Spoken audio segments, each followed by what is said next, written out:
Good evening. This is Ryan Miller from the Internet Safe Kids Show. Welcome to you. I am the founder of Parentsome, where I primarily take this opportunity to speak about awareness, oversight, and controls about keeping kids safe in a digitally immersed life.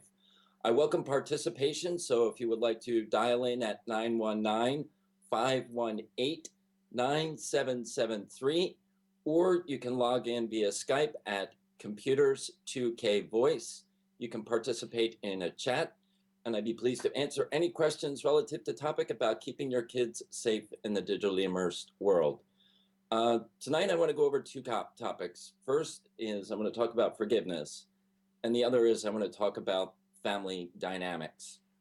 So I'm coming before you with a hard heart which has been softened. Last week was a couple of weeks ago, my previous broadcast was a very, very difficult broadcast for me because I was in a very emotionally raw place.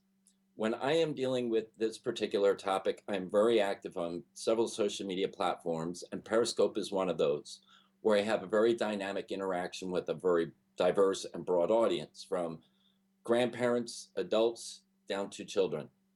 And I was also on the heels of dealing with a family who had lost their child's life from suicide and going through this child's digital media experience. And it was very raw. And I am, not only am I communicating this message, I am an advocate that because I am speaking what I speak about and on the platforms that I participate, I witness a tremendous amount of children behavior and in harm, and it's very close to me. So I am constantly pulled into the role of activism and intercession with these children who are participating on the internet, that their parents aren't aware of what they're doing. And whenever I do my broadcasts, I have an introductory statement as to what this experience is going to be like when you come into my broadcast, because it is interactive. It involves chatting, it involves texting, and more interactive on another social media platform with video communication. But in that activist role, I see a lot of pain and harm. And prior to coming on the show last week, I was, as I call myself, in the forest. I was emotionally raw. I had been overwhelmed with being in deep into the depth and depravity of the bad things that are happening on the internet. And that's part of what gives me credibility to speak about what I speak about. But it also has me more emotionally communicate than necessarily that my audience should be hearing. And I did not have a good filter for that. So to me, words mean something. And me saying I'm sorry doesn't really cut it, because that is me being caught and saying to those that are listening, I'm sorry. But that's not really what's in my heart. What is in my heart is what people that care about what I'm doing and that are concerned about my well-being and also want to support my mission. And God love them, Amnon is one of those people. After the broadcast, I went into another social media platform where I was spoke truth and love by another friend, Patricia. I was addressed by Dr. Vibe. These people spoke truth and love to me, and then even after that, they kept tabs on me because they knew some of this stuff that the other people did not know, and they're like, Ryan, you need to look out for yourself. This is getting really close to you, and they were true. It was very true. So I come to you as a humbled man with these speaking truth and love to me about how I communicate, and that I do have a sense of desperation and I need to pull that back. And I'm asking the forgiveness of those that listen to this broadcast for what the previous episodes looked like and sounded like, because that is not the message that I want to communicate. I do want to give you a sense of the reality of what's happening in these digitally immersed experiences that our children have access to. I do, but that is not the overarching message. So the topic that I talked about is forgiveness, and I'm asking for your forgiveness in that behavior that I exhibited in the past episode, and I need to ratchet that back. That is a humble admission that I know I do it. I have a tendency to do it, I welcome those in the chat roll that if they come in, that they can just put those words in and say, we hear you, Ryan, we do. And I need to soften. So I'm seeking your forgiveness as I go through this experience. I have people that hold me accountable and to soften my message. So that's what I'm going to do. I can't promise you that I won't stray, because it is a very close thing to me. The people that can see in my background and have an understanding what Post-it notes represent around my room, that is a metaphor for what is happening. And I don't want to bring this up to description now, but that is a live, living, breathing metaphor of human lives behind me. So the other thing, on a more happy note, is that I want to talk about some of these things these people shared to me and what I really want to capture in the depth of my messaging. And that I've disqualified myself in the past, that I'm not an attorney, I'm not a law enforcement officer, I'm not a teacher, I'm not a clinician, a psychologist, or therapist. Those are not my credentials. I am a parent. I heavily lean on those resources for what I bring forward in my messaging. And they are part of the ever-growing team of the people at Parent Dome. But that is not the authority that I am bringing to you when I speak. I'm bringing you the authority of a man who has been formed in this journey to speak about this topic with these resources and the knowledge base that I have behind me in the website at parentdome.com. So I want to talk about the family dynamic. And this is something that I speak about when I'm speaking in large groups within schools or in churches. That when looking in front of an audience of all these children, they have one thing in common, that they have caregivers of some type. And all of those dynamics are diverse. You have blended families, you have single parent families, kids that may be raised by foster children, foster parents, parents that may be raised by grandparents, by aunts and uncles. And it can take on all different complexity, and they can be shuffled between homes, one weekend here, one weekend there, going back and forth. And these children have various levels of understanding of family context from their lens and the lens of the relationships that they have. And they all have their unique pressures in them. So I let them know that among this audience, there are very few that have the same family dynamic. They're all different. And from my own upbringing, I have the way I was raised, the way my wife was raised. We come together as a union. We're trying to form a new union with our daughter. And it's all unique. And we all, as parents and caregivers, are trying to do the best we can at the time, in a snapshot of time, based upon the circumstances. And we're going one day at a time. Some parents have a future vision that it includes a future plan, and sometimes that plan is derailed, and that is part of the family dynamic, which can have pressure in it in various forms. So I draw this awareness that everybody is unique, and I'm not trying to put everybody in one box. So when I'm speaking to you, I recognize the multiple family dynamics out there. Now, here's the very next critical point, which I fail miserably at, is that in the way I communicate, it has a very strong tendency to come from the position of judgment or justice. But I'm going to use the word judgment. That I don't know why my words sound that way, but I try so hard to say this is a non-judgmental thing, because we all do the best we can based upon what we know. And we can't be held responsible for what we don't know. And I recognize this when I do my Periscope broadcast, that in some of the dialogue, that people think that I'm holding them accountable for what they don't know. And I'm like, heavens, no. How could I hold you accountable for what you don't know? And I'm not claiming I know more than you or you know more than me, but it's finite. And I'm only bringing my resources in what I hope to be an expanded awareness, because I have so much information and research behind me, but that may not be the case. You may be having as much information and or more than what I have on this topic. But if you're tuning in, I'm thinking that you believe that I have some wisdom and resources that may be outside your visibility on the complexity of keeping kids safe on the internet. So I want to stress that accepting that every family dynamic is different, that I don't want to judge anyone's particular family dynamic. I don't. I have mine, my friends have theirs, and they do the best they can in what that environment is in the relationship with their child. And whether we have a plan and that plan gets derailed, someone speaks into them and they try to take that information and reform their plan. But there's no judgment there. And that's from my heart. There's no judgment.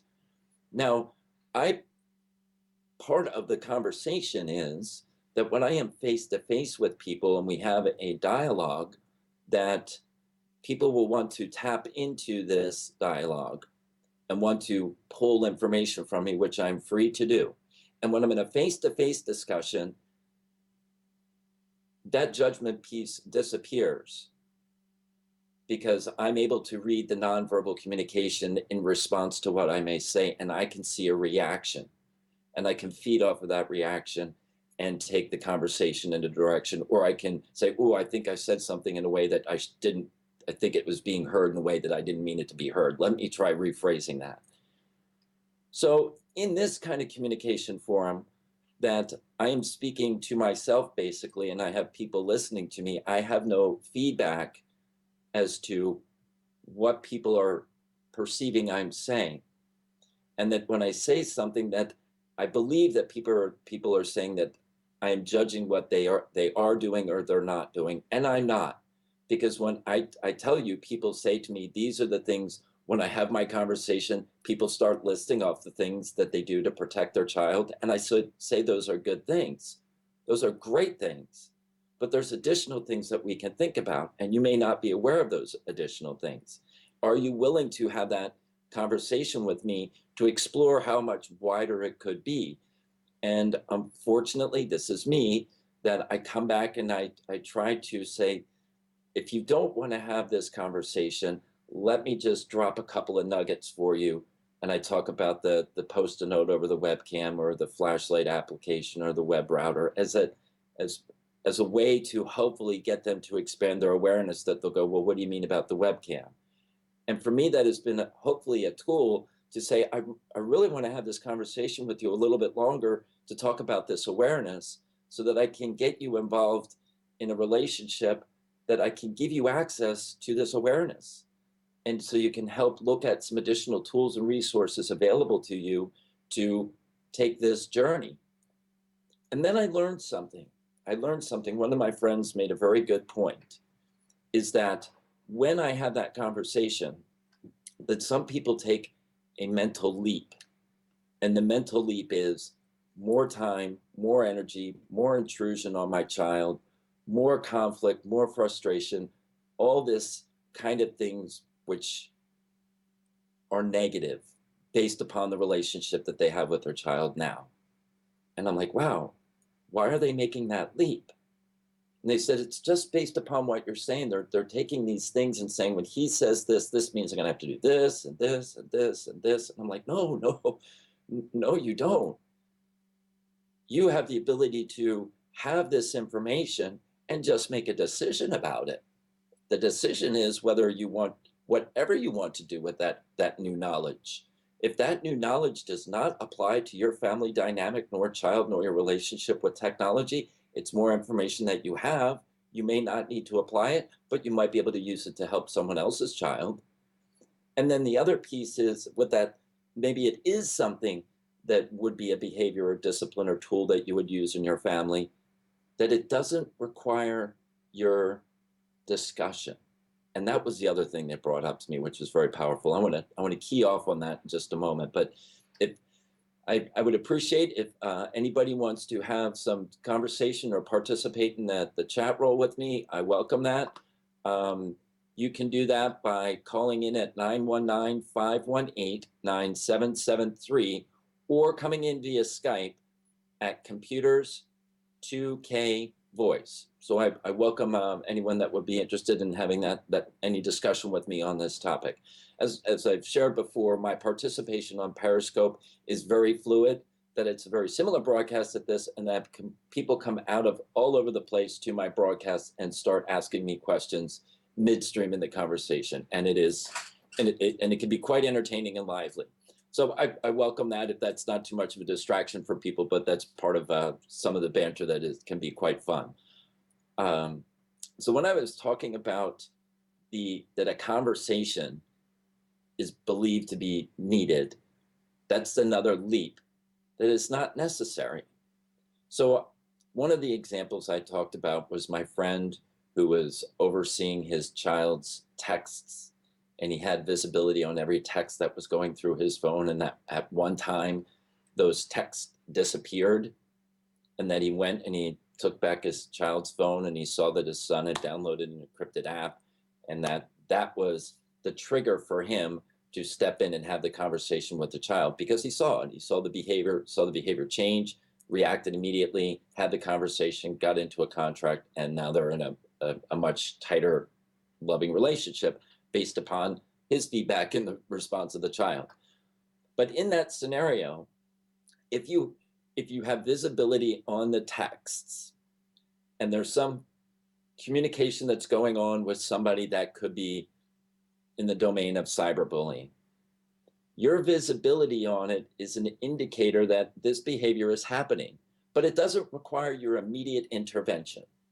Depending upon your child and the severity of the cyberbullying, your visibility gives you insight as to what's coming in the bidirectional communication, and you can see how your child reasons through the process, which is a very powerful thing. If we want to develop resiliency in our children, we want to see how they deal with conflict and conflict resolution. So if they're involved in a cyberbullying exchange with somebody on a text medium, and you're watching the texts, you can see the text come in, you can see your child's text go out, and you can see that exchange going back and forth and how your child is handling it. Now, based upon that visibility and the direction your child takes it, you can make a decision at any moment as to how you want to engage. Now, I give examples that the how doesn't have to be about the actual direct exchange. That I can pull my child off to the side and have an unrelated conversation in a parable or metaphor relative to a relationship that I may have had or a business experience that I may have had, which kind of reflects what the child is doing right now and speaks some wisdom into what I did that they may be involved in now, that they can apply that as they go into their next stream of text messages with this person. So you have the ability to train the wisdom in your child for them to discern what you say and move it into the conversation. Or you can, if it is such a point that is a little bit more urgent, you can go directly to that text and say, listen, son, listen, daughter, I've noticed this behavior going on, and I'm really concerned because I think it's going down a dangerous path, and I think we should talk about what you send next, because this can go in a couple of directions, and let's talk about the words you're going to put in there before you put it out there. Now those are all positive things.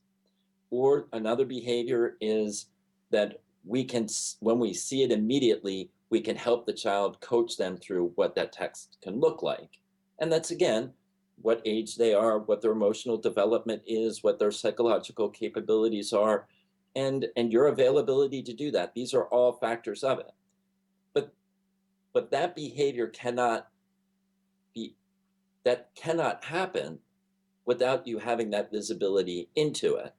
And if you don't have that visibility into it, the thing is that you are going to trust that your child has enough resources right now to navigate that one particular experience. Now, those are all personal decisions, and I don't offer any judgment on those, because you're free to do that any way you want. I said there's the laissez-faire parent, which just let the kid go out and experience what they need to experience and get the cuts, bruised, bumps, broken bones that they want. Where you have the helicopter parent, which is all the way over top and kind of repressive and don't let them do anything outside your visibility. And I say that we operate in between there somewhere, and we shift and change as that child grows up. And those are all fine. Those are all fine. Those are two areas that I don't want to speak into who does what, when, where, how, because everybody's circumstances are different. And that sometimes the child needs to have that complete freedom so they can experience that cut on their own. And then there are times during discipline that you need that extreme oversight and discipline. So it is a wide window, and there's benefits to both sides of the extremes at particular times. But we have the ability to determine when we want to do that. So with what I'm trying to say is that I want to make you aware that there are two leaps that don't necessarily happen with what I am offering. The leap of your participation engagement, that is based upon your willingness to evaluate these additional dangerous risks and threats on the internet. And then once you evaluate the possibility of them, do you take the step to learn what they are? And then you make your own determination as to, do I want to apply this, and which way would I want to apply it inside my family? And the other side of that, it's not just your child's behavior. I talk on Periscope that there's two different platforms of experience. One is a sandbox, which you are interacting with the device, but not interacting out in the world. You're playing a game of solitaire on your cards, or Candy Crush Saga, or some other math game with, I don't know, my wife is playing this new game where it's like Tetris, but you move the things, and she's absolutely addicted to it. Excuse me, I need some water real quick.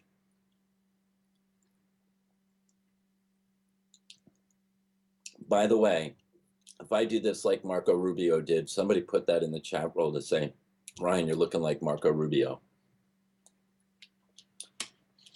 That was meant to be funny, but probably didn't get a laugh. That's the good stuff you're drinking. That we have the ability of this sandbox experience where you're isolated, that you're not interacting with anyone other than the device itself. The other is outside the sandbox where you're connected to the internet, that there's this bi-directional communication. So in the text experience, that is a bi-directional communication, and that we can make the assumption that those kids, that our children, are operating from a pure and benevolent way in the way that they communicate. I would submit that most kids will try to do that, but on their own admission, they're not 100% in that, and that's their own admission. They admit that they do not do things that are appropriate through texting. The other thing is, what is the other child communicating in the other direction? And it depends upon whether that is a known child or a stranger child or a stranger grown-up. And absent of that visibility, we don't know who they're saying and what's being said to them. So I want to share an event that has been happening over the past 2 weeks, which manifests itself on my Periscope. So I don't know if people are familiar with Periscope. I don't know. Where did I put my phone? Must be in my jacket. So Periscope works on a smartphone, and it is an application that I can go onto this application. I'm able to type a title, and then I'm able to press a button, and it shoots a video of me, or it shoots a video of something that I'm pointing at, and I talk. And that it goes out onto the internet, and that anybody that is connected to Periscope that finds that broadcast, it appears in a list, it appears as a pin on a map for people that are looking for people broadcasting in a certain area, or it appears as a notification for everybody that follows me. So right now I have close to 700 people that follow my broadcast that get a notification when I go live on Periscope. Based upon my title or how many people are in the broadcast, more people see it and come into that broadcast. So I have no idea I have people that come into my broadcast regularly that I communicate with, and we have growing friendships. I have people that follow me sporadically, and then I have complete strangers that follow me. And since there is no moral or ethic in that platform, there's a terms of service, but nobody reads that. I've had that conversation before, that anybody can come into that broadcast, and there is no filter for what anyone can say. What they can say to me in a text, what they can say to others in that are watching it, what they can say to the others in text. And because of my topic, there are a lot of people that don't want my topic to be vocal. They don't want other people to hear it. So their mission is to disrupt everything that I say. And if anybody in this audience were to go onto Periscope when I am live and watch the behavior, I have a process on how I handle the behavior. But if they went on anybody else's broadcast on Periscope, they would see firsthand what that behavior looks like. I don't need to exemplify it for you. You can go out and sample it. It's a free application. You can put it on your phone, try it, and within a day you can take it off your phone. But if you go into a broadcast, you will see very unusual people saying things on Periscope, very, very, very diverse communication. Some of it's very cool. People are videotaping, going through New York City, did a tour. There was a camera broadcasting the fire in Dubai before the news crews even got there. There were 3 broadcasts of the fire in Dubai from 3 different angles before the news even showed up. Somebody notified me right in the middle of my broadcast, Ryan, you need to go see this broadcast. And it happened that fast, before the building was engulfed. It is a new form of communication. Twitter news is faster than national news. And this is a platform which is based upon Twitter. So I can have anybody in the globe come into this participation and behave in any way and say anything that they want to say. Well, my process is, and I think I've shared this with you before, that disruptive behavior that's happening on the internet is a function of an outward pain. It's a pain that they're hiding, and they do this outward negative thing because this other pain they want to avoid. And the recurring pain that is being told to me is lack of attention. That's not my perception. And I have a video that I can share with people of an interview I did with one of the people on my broadcast. And that this is what I want to be telling you about. So if anybody would like to come in and contribute and chat with me, 919-518-9773, or at Computers 2K Voice, that's via Skype. So during these broadcasts, I tell people my rules. In my profile, I have my terms of service. It's a profane-free room. If you feel compelled based upon my topic that you need to say something powerful, I ask you to expand your vocabulary and contribute. If you are going to be disruptive, I'm going to warn you that if you are disruptive, I'm going to remove you from my broadcast. But I'm not dismissing you. I'm not going to, when I go and make the option, I have the ability to hit what's called a block button on my broadcast, and those people are removed from the public conversation, and they're just put in what's called effectively the blocked list. Most Periscope users just hit that block and have no conversation and get rid of this disruptive behavior, and that's their option. That's not the option that I choose. I have a conversation with these people. When they go to the block list, I tell them how I handle them once they're in there. I take them through a process. And I'm not going to explain what that is now, but that is a foundation based upon love, that I understand that this disruptive behavior is an outward manifestation of an inward pain. And I want to try to help based upon the information that I have to help them. That's a hope. That's a hope. So the Post-it notes behind me are my participation with those people that have made it into the block list. Sometimes when people hear my rules, they say, wow, I'm sorry, I had no idea. And I say, you know what, that's great. I mean, it's fair that you know what my rules are and that you were going to violate them, or you did. Now you know about them. Now we can continue on the conversation. You can just listen, you can ask me questions, you can participate, and you can leave. Those are your options. If you don't comply with those rules, then there's something else. Well, when I get the apology, that's a beautiful thing, and people see that play out real time, and it's a beautiful thing to see, that somebody is coming in being disruptive and violent, verbally violent, all of a sudden make a transformation because I talked to them in a position of love and they knew what the rules were. Well, every once in a while, it gets to a certain point that I say, you know what? I'm going to block you. I'm going to take you over the block list. And they know what that process is. They know what it is. And they just want to test my boundaries. And they wait until the last minute and they say, I'm sorry. And I've got 10 things which are nasty and vulgar. And then I get a one apology at the end. And I say things like, I hear what you're saying, but I don't know which part is the lie. Were you lying when you were saying this stuff to me, or are you lying when you're saying I'm sorry? I don't know. So I'm going to look at the weight of the evidence and say that these 10 things that you told me were really truthful, and now you're caught. This one doesn't count as much, and I'm going to take you through my process, and we will work through it together.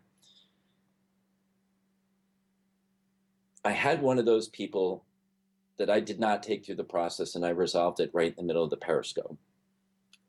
And this person wanted me to follow them. This is a 16-year-old boy. I know where he lives. And he changed his attitude on my Periscope. And then he wound up going a little overboard, that he was advocating my message, and as a 16-year-old was ridiculing other people in my broadcast. And I had to say, listen, this is my broadcast, speaking in love. It's a very good question. So somebody just asked in the chat roll, how do you carry on a Periscope session, read the chat, ban people while using the phone? And it is not something that I can do all at the same time. That I am not what I'm doing, and I should actually demonstrate, and I probably will, my next broadcast, do a simulcast, which will have my Periscope running in the sideline while I do my radio show, because my Periscope audience wants to see me do the radio show. So that, Jeff, that's a beautiful question. So he took to answer your question, he took it right out of my mouth. At that point is just operating as a broadcast medium. It's not operating as a phone. I should have it here, but I just turn on the application for Periscope. I create my title. I have a little stand here. Whoops. That holds my phone like this, and I set it up in front of me, and I talk into my phone like I'm talking into my computer right now. And there's a chat stream that's coming up very fast, and I'm sitting here talking to my audience, responding to my chat, and having a delightful time doing it, interacting with that audience. And it's very fast, and it's very fun, and it's very challenging for someone that has ADD. But what it does is that I am able to speak to a very broad audience. I'm able to talk to grandparents, parents, brothers, siblings, young kids. I don't know who I'm talking to until we're able to get into a more personal relationship as to what's going on. So this young boy that I was interacting with on Periscope transitioned, and he started being an advocate. And he was disciplining people in my broadcast. And then publicly, I'm telling him, listen, young man, that this is inappropriate. This is my broadcast. And it was a respectful conversation that I can have, but he can only respond to me in text. And there is no tone discernible in text. And I wound up having, after I concluded these discussions with him one way, that I'm talking to him, but he can only text reply, we got into a communication via Twitter. And I gave him some communication back in Twitter. He, in turn, invited me into private Periscopes that he was doing. He shot a Periscope that was in school of something that would normally I would find pretty funny. That he had a classmate that he was videotaping passing gas. Now, if I was sitting next to him and I was a juvenile, I would probably think that was funny. But unfortunately, that child had learning disabilities. And that was in the title of the Periscope. It's a public forum. It gets downloaded. And I came into his broadcast and I saw that. And I said, oh, gosh, listen, I mean, I am not your parent. I am not your parent. But we've had this conversation about appropriate behavior on the internet. You're in my broadcast where I talk about this stuff. And now here, this is cyberbullying. You may not see it as that, but you've taken this child, exploited something about him, because believe it or not, children with learning disabilities that are Asperger's autism spectrum, they don't know social norms and protocol. That they don't know, somebody has to teach them as to when they be quiet or when do they say, excuse me? When do they just try to be quiet in how they do that? I mean, it's a very awkward thing. I didn't know this. My wife deals with this and she explains these things to me. Oh yeah, that's a tough thing. But here this video was calling it out and accentuating it, and I spoke into it.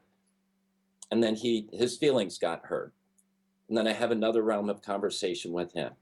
But this is a beautiful thing, because these Post-it notes have huge value to me in the relationships that I have with people on the internet that have parents. All these people have parents, but they have parents that don't know what they're doing on the internet, and I'm doing my best to engage with them. So this young boy, I'm speaking into him, and I was getting too deep in a relationship with a 16-year-old boy, and I said, this is too much, Ryan. You and I have talked. I know that you're telling me your parents are not giving you enough attention. He was telling me about his video game behavior and how horrible that is, that he games with the headsets on. And I said, Ryan, if you want to be part of what I'm doing and you want to help get the attention from your parents, then do me a favor, go home. And when you turn on Xbox Live, unplug the headsets and let your parents hear what you don't like so much. He said, I can't do that, Ryan. I can't do that. I can't let them hear that. If you don't like hearing it and they don't like hearing it, then why are you listening to it? And that poked him. That poked him.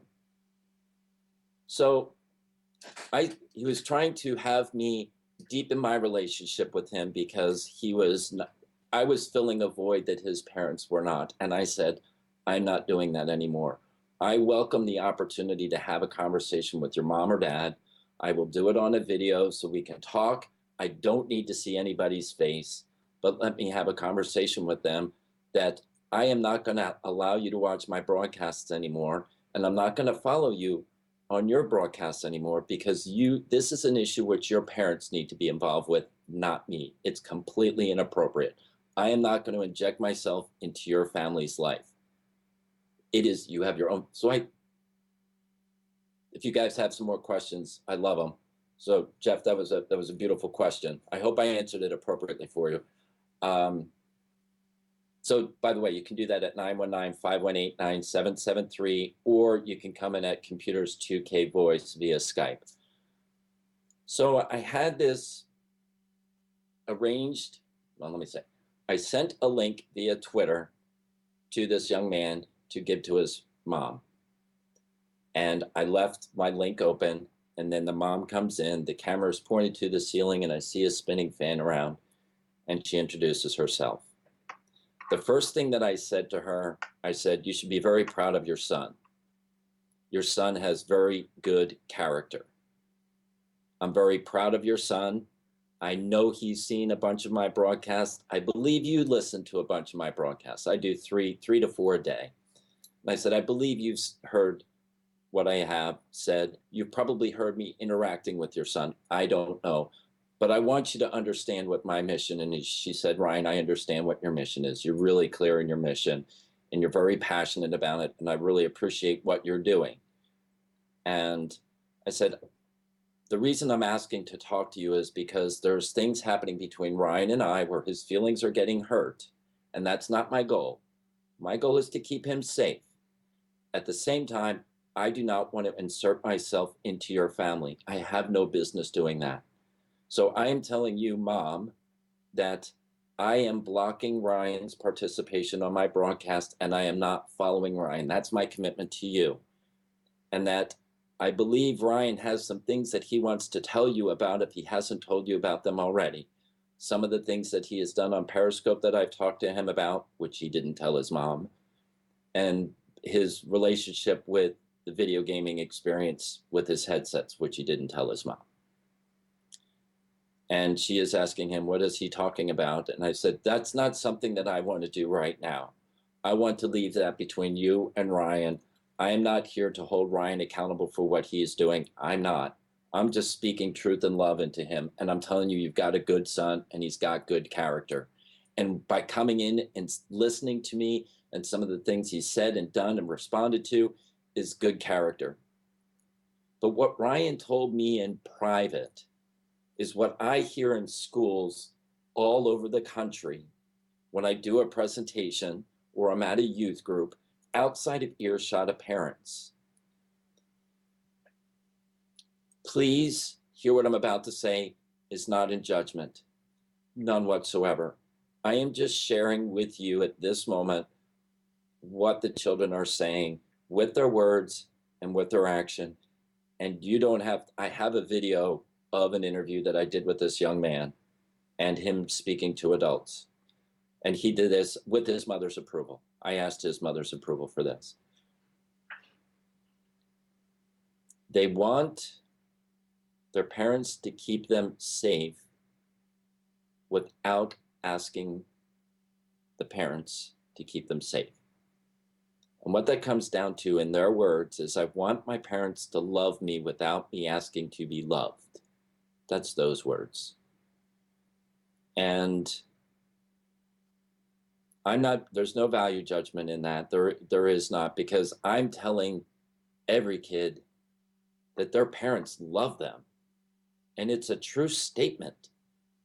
Every parent loves their child. But the particular love that they seek, we may not be tuned into the frequency in the way that they want to see that love exhibited. I mean, there's multiple books about this. Leo Buscaglia talks about love. Women are from Mars, men are from Mars, women are from Venus, the 5 different love languages, his needs, her needs. There's books about this ability to interpret what somebody is really asking for. And sometimes we get static in what that is. So I'm telling you, I know you all love your kids. That's in fact, that's a presupposition. We all love our children. But sometimes we may not be loving them in the way that they desire to be loved.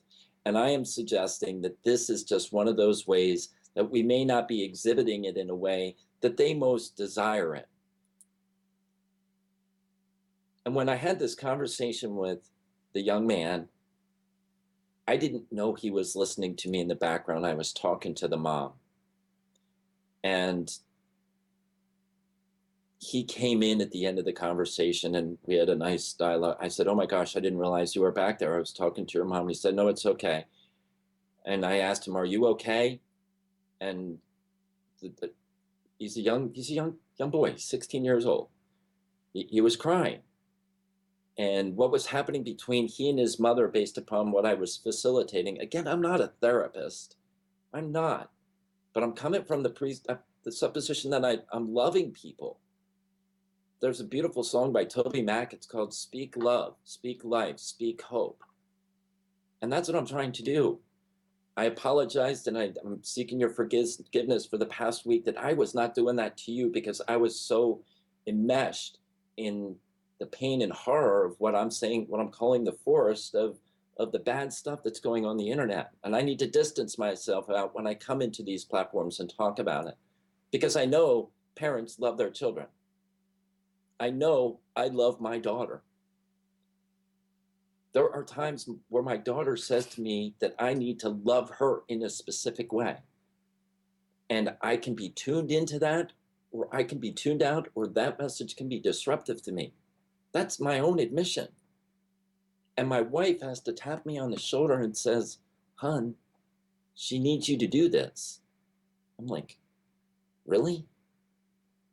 I really need to do this?" She says, "No, you really need to do that." I unplug my head from where I am. I go, I'm with my daughter, and I give her what she needs. But not only do I give her what she needs, but because of my awareness, I give her more than what she asked for. Because I am making atonement for where my head was at that time, my own self-atonement out with my daughter. I want to show kind of myself that I love her more than the request. I'll call that my own head trash, and that's probably what that is. But this all turned out. Now, the mother asked that I allow her son to continue to participate in my broadcasts. And I said, as long as he is respectful of those people in my room, that can happen. I will give him grace, but he does need to abide by my rules. And a child cannot discipline adults in my room, because there's context into the relationships which people come and listen to me. There are people been listening to me for a while. They have credibility with me inside of Periscope and outside in the real world, that they do some beautiful things that people don't know about. And I can't have people ridiculing them, not understanding the context of the things that we have in common. And she accepted that he may be doing something that I could block him, and that would hurt his feelings. That would totally hurt his feelings. I told her I wouldn't unplug from this. I wouldn't unplug from him. Or I wouldn't unplug from being a resource for them. So during that conversation, that she was telling that they've had some tough times, and I said, oh, we all have that badge. We all do. We all have a badge of what life can be doing to us at a particular time. And I don't want to discredit anything you're going through whatsoever. But I wanted to tell you something, that the reason I do what I have is because I have this awareness and this resource, which my friends call the University of Information. And I want, since you're open to this discussion, that you're open to even talking to me says volumes. That you're open to be interacting with your son on this topic says volumes. That I want to give you what I consider a gift. That this university is my blood, sweat, and tears. And I want to give that to you. That you just put your email name in there. Once I get that email address, I'm going to open up the university to you, so you will have access to everything that I'm trying to talk about this whole experience. And you can choose not to use it, but I'm making it available to you, because this is the foundation of the sum total of everything that I have, and acquiring more, that I'm giving it to you relative to the character of your son. And I got the email after the phone conversation. She got access. They're going through it. And there's teaching in there. But I got an email back this morning that I have a section in there which is just inspirational videos. Some people that I admire, I know, I respect, from all walks of life. And there's a gentleman there, his name is Nick Vujicic. I put a couple of Nick Vujicic videos in there. And this is a man from Australia who has been born with no arms and no legs. And to hear this man's journey through life, he's a mature man, married, and has children now. But to hear his journey and the power of his voice and what is in his heart as an inspiration for teens, it's unbelievable. And that they can watch those videos together, and that's what they did. They happened to go in to watch a Nick Vujicic movie, and they had no idea this guy. This man has got arms, and he's got flippers, and he makes fun with himself. He goes swimming, and he does sports. He plays soccer. He's got a very humorous presentation. He's self-deprecating and humorous, lovely man. But they watched those videos together as a family. And I got an email saying, thank you, because I didn't know what this would be like. And I'm saying, this is not a slog. It's not a slog. It's a journey. And what's on the other side of the journey is a relationship with your child that you can't imagine. You can't imagine, because this is something that they desire, and you're doing it in love, peppered with fun. That I've shared with, maybe I didn't share with you. I get my audiences confused. But there's an application called Musical.ly. And I will not allow my daughter to have the Musical.ly app on her phone. I have it on my phone. And it is a video recording device where you have song lyrics and you act them out. And my daughter takes my phone, and it takes her 15, 20 minutes, half hour to put together a 30-second video. But it is the most outrageous, hysterical thing, the way they manipulate the camera, the way they do the hand motions to the songs, and they lip sync the song. And she does these and she shows me them, maybe 3 or 4 of them. And I am sharing, it's a shared experience with my daughter and I, because I'm watching her produce these videos. And I'm like, I have no idea how you're even doing that. But it is the most hysterical thing. And I took this to my Periscope audience and I said, this is what I told you about how we use this application. I tell you, there's dangerous stuff on there. There's real dangerous stuff on that application. You put that in your kids' hands. Here's the downside of it. But you know what's a really fun application? And here's another way you can use it. This is the way I found out how to use it. I have it. And we do it together. And it's hysterical. And I shared that with my Periscope audience. I said, this is my daughter doing this. And my daughter's describing how she did it and how she's using it. And it brought me tremendous joy for her to share that with people that I know and care about. And it was done in a beautiful way. And my stomach hurts watching them because they're so fun. But my relationship with my daughter, no way, she's a teen, so there's no perfect relationship there whatsoever. Oh my gosh. I mean, I was sharing with my buddy that you pick your battles, you fight your wars, right? In her bathroom, that's a no-go zone. It's a no-go zone. As long as there's not rotting food in there, I'm okay, because that's not a battle I'm ready to take on. There are other battles that are more important to me in her life. That's not a hill I'm going to die on. That will have its time where it will be cleaned up. But there's other things more important to me based on my daughter's psychology that I give her a pass. But I'm just saying that my family dynamic is no bed of roses. It's not. No family dynamic is. It goes back and forth. And people will say, Ryan, your daughter must hate you because you are the internet security Nazi. I'm like, no. The fact that I know what the right thing to do is doesn't mean I always do the right thing. I don't. I tell you, I fail miserably every day. And I learn from those and I strive to do better. I make my mistakes. The fact that I know the right thing to do doesn't mean I always do the right thing. And I think we can all make that statement. So I hope in this message that you heard a new voice tonight, that it is true that I am in the forest. It is so true because of my social media experience, I see some things that I don't necessarily want to be speaking about, but that is a lot of the validation and verification to what I say is the danger, risks, and threats. And if people were to go into my Twitter stream and take a look at the stuff that, if I share my direct message inbox, that is the reality that I have. And believe it or not, I am just a middle-aged man broadcasting on social media. Hey, Ryan. What is happening in the community that's much less, much younger, it's much worse. But Ryan. My reference, albeit anecdotal, is Ri- significant. Ryan. So yes, I will get in that forest. But that forest is my evidence to help parents realize some of those things. I'm not going to bring it up as much as I have.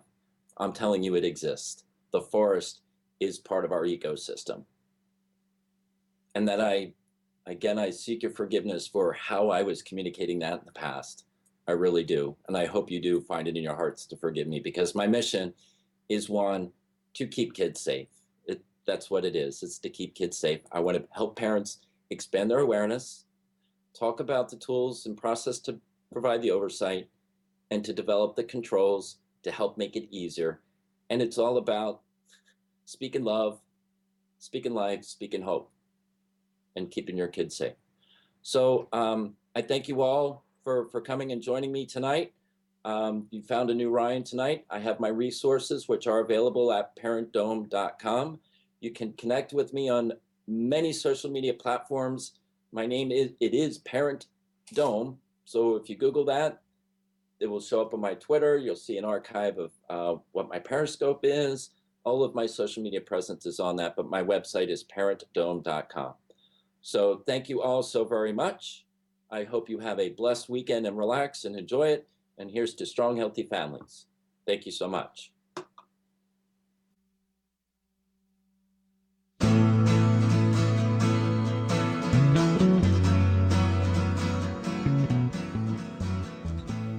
You are tuned to the Nissan Communications Network.